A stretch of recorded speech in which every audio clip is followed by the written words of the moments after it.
안녕하세요. 입시양령입니다. 변환 표준 점수는 일부 대학이 정시 모집에서 탐구 영역의 수능 성적을 반영하기 위해서 활용하는 지표인데요.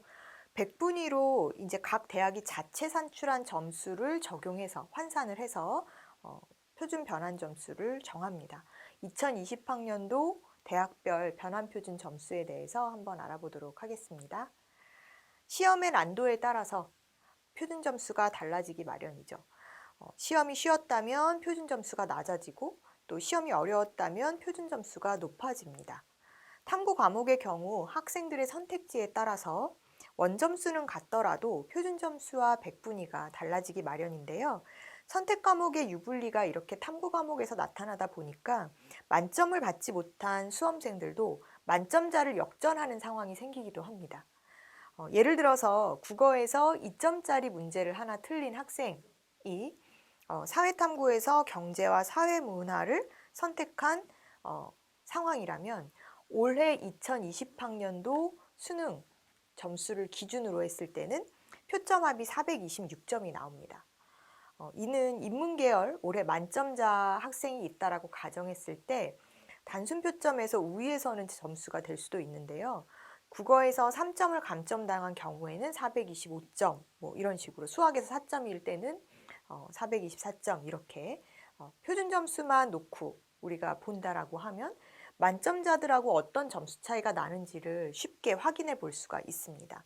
물론 이제 만점자들 경우에도 어떤 선택 과목을 했느냐에 따라서 이 학생들의 표점과 백분위 차이는 생기기 마련이죠. 만점을 가정했을 때 국어하고 수학의 표점은 모두 동일합니다. 하지만 탐구 과목 선택을 어떻게 했느냐에 따라서 이런 점수 차이가 벌어지기 마련인데요. 생활과 윤리, 윤리와 사상의 조합으로 수능을 응시해서 만점을 받은 학생이라면 탐구 영역에서 127점을 얻을 수가 있습니다. 만점자가 14.88%가 나오면서 생활과 윤리 같은 경우에는 표준 점수 최고점이 62점으로 가장 낮았었거든요. 틀린 문제가 없는데도 백분위 자체도 93%에 그쳤죠. 그러니까 만점을 받았다 하더라도 백분위가 93%가 되는 것입니다. 표준 점수 62점. 표준 점수 최고점으로만 이 만점자의 성적을 계산을 해보면 국어가 131, 수학 나가 135, 생활윤리 64, 윤리와 사상 62점 또 이렇게 이제 될 텐데 만약에 이 학생이 사회문화와 경제의 조합을 했다. 수능 만점자인데 사회문화와 경제 과목으로 선택한 사람이다 라고 한다면 사회문화 같은 경우에는 표점 최고점이 64점 또 경제는 68점이 되거든요. 그래서 생윤과 윤리와 사상의 조합 또 사회문화와 경제의 조합 이렇게 두 개를 비교했을 때 수학하고 국어는 동일할 테니까 비교를 한다면 6점 차이가 또 벌어지는 결과가 나옵니다. 즉 원점수로는 똑같이 만점자였지만 표준 점수로 전환을 해서 우리가 성적 산출을 한다라고 하면 이 탐구 과목을 조합을 어떻게 했느냐에 따라서 이 두 만점자의 차이가 6점 차가 벌어진다라는 얘기죠. 네. 예를 들어서 수능 만점을 받았다라고 가정을 해봅시다. 지금 그 인문계열 학생을 먼저 살펴봤는데 이제 자연계열의 학생의 경우도 우리가 한번 가정해서 점수 차이를 알아볼 텐데요. 화학 1과 생명과학 2를 고른 A 학생이 있다라고 가정을 해봅시다. 표점과 백분위가 차례대로 409점과 399점을 받을 수가 있어요. 이거 계산 어떡하나요? 표준 점수 가 나와 있잖아요. 네, 수능에서 이제 만점자 표점 가장 위에 있는 표점을 가지고 만점자 표점을 가지고 계산을 해보면 이렇게 나옵니다. 또 백분위도 마찬가지죠. 그러나 동일한 화학 1과 생명 과학 1을 고른 학생이 있다라고 하면 즉 이 학생 같은 경우에는 만점자지만 생명과학 1을 골랐느냐 2를 골랐느냐의 차이가 어떻게 벌어지느냐를 볼 건데요. 이 학생은 표준 점수가 408점, 백분위가 398점으로 A 학생보다 각각 표준 점수에서도 1점, 백분위에서도 1점이 떨어지게 되는 상황이 됩니다. 지구과학 2를 만약에 선택했다라고 했을 때는 만점을 받아도 지구과학 2 백분위가 이제 98점, 표준 점수가 66점에 그친 지구과학 2를 선택했기 때문에 전체적으로 표준 점수는 406점, 100분이 397점으로 다른 만점자 대비 점수가 낮은 결과가 나오게 된다는 것이죠. 이렇게 같은 원점수로 만점을 받은 학생들 사이에서도 차이가 발생하는 것이 바로 표준 점수와 백분위, 또 이런 차이를 만들어내는 것이 탐구 과목의 선택입니다. 그렇다라고 하면 시험의 난이도를 좀 고려해 줘야 될 것 같죠? 그쵸? 탐구 영역 내가 어떻게 무엇을 선택했느냐에 따라서 올해 이 시험이 어려웠어서 또는 쉬웠어서 불리해지는 상황이 된다라고 하면 이런 난이도를 고려한 변환 표준 점수를 적용해서 어느 정도 비슷한 선을 맞춰서 평가를 해주는 것이 필요하겠죠. 2020학년도 정시 전형에서 사탐 100분위 100에 해당하는 변환 표준 점수는 서울대가 66.22, 연세대가 66.22, 건국대 69.41, 동국대 68.12를 적용합니다. 지금 말씀드린 이 4개 학교 외에도 고려대라든지 연세대라든지 다 서울권 주요 대학들이 변환 표준 점수를 다 발표를 해서 입학처 홈페이지에 공개를 하고 있는데요. 사탐 100분위 99에 대해서 서울대는 66.00, 연세대 65.87, 건국대 68.92, 동국대 67.12를 적용하는 등 학교마다 사탐 100분위에 따른 변환 점수가 달라짐을 알 수가 있습니다. 즉, 동일한 100분위였다 하더라도 내가 어떤 학교에서는 점수를 더 받을 수 있고 어떤 학교에서는 덜 받을 수 있고 차이가 나타나는 것이죠. 물론 이제 다른 영역이 비슷하다고 가정했을 때는요. 과탐 같은 경우에는 100분위 100에 해당하는 변환 표준 점수가 서울대가 68.12, 연세대가 68.13, 건국대가 68.00, 동국대가 69.00으로 차이가 있고요. 과탐 100분위 99는 서울대가 67.41, 연세대 67.11, 건국대 67.35, 동국대 67.67점이 적용됩니다. 이렇게 보시면 각 대학별로 변환 표준 점수가 어느 정도 어느 학교가 탐구 과목에 더 점수를 주고 있는지 아닌지를 확인을 할 수가 있는데요.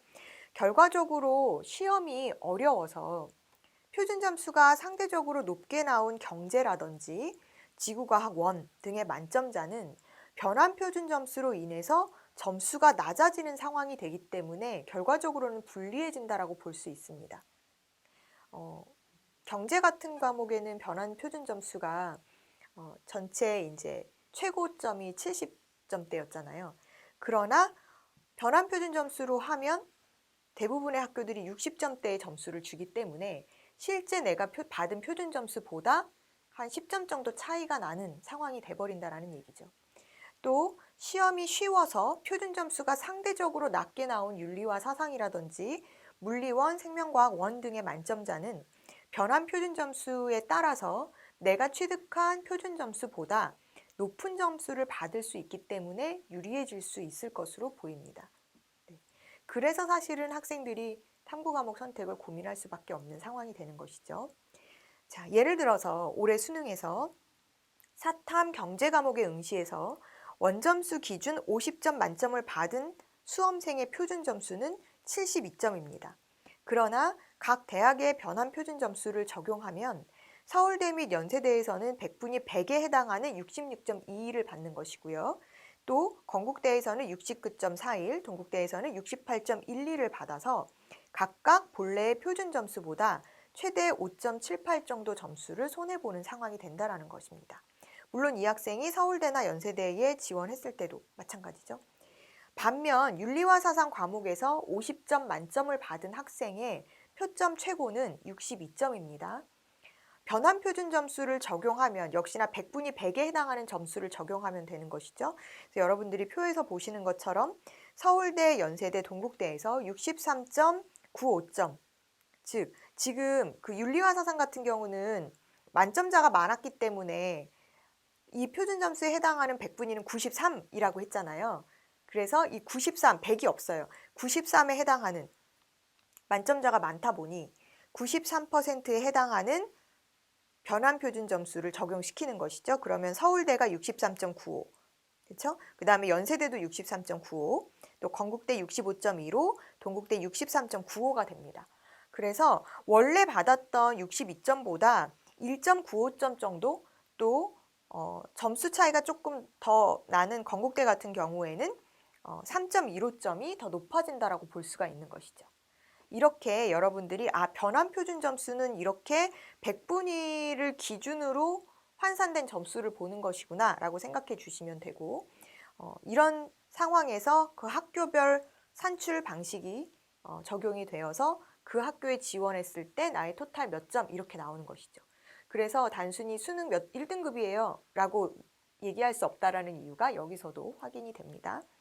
마찬가지로 과탐이나 지구과학 1 만점자의 표준 점수는 74점이에요. 만점자가 대학별 변환 표준 점수를 적용을 한다라고 하면 서울대가 68.12, 연세대가 68.13, 건국대 68, 동국대 69, 100분위 100에 해당하는 점수로 받아서 본래 표준 점수보다 최대 6점 정도 낮아지는 상황이 됩니다.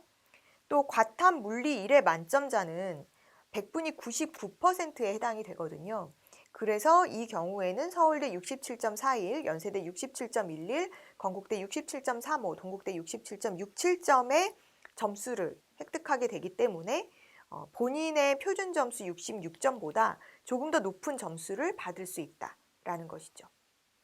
수험생이 이렇게 자신의 점수를 가지고 내가 원하고자 하는, 내가 지원할 수 있는 대학선을 정한 후에 그 대학별 비슷한 위치에 있는 대학들의 변환 표준 점수를 가지고 봤을 때 나에게 유리한 학교는 어디인지를 체크해 보시는 것이 필요할 것 같고요. 이렇게 변환 표준 점수에 의해서 나의 획득 점수, 즉 표준 점수를 보정한 이후에 내가 점수가 올라가는지 내려가는지를 좀 체크해 보시는 것도 좋을 것 같습니다. 그래서 나에게 적합한 점수 반영 방식을 가진 학교를 찾거나 또 지원 대학을 나는 이 학교를 갈 거야, 분명히 갈 거야 라고 했을 때는 변환 표준 점수를 모두 적용한 상태에서 내가 이 대학에 지원을 한다라고 했을 때 지금까지 지원한 다른 학생들의 성적선에 비교해 봐서 내가 안정권에 드는지 추가 합격선에 드는지 또 나랑 비슷한 점수대 학생들의 평균에서 내가 어떤 과목이 유리한지 불리한지도 체크를 해보신 후에 최종 지원을 하시는 것이 필요한 상황이라고 볼 수 있습니다.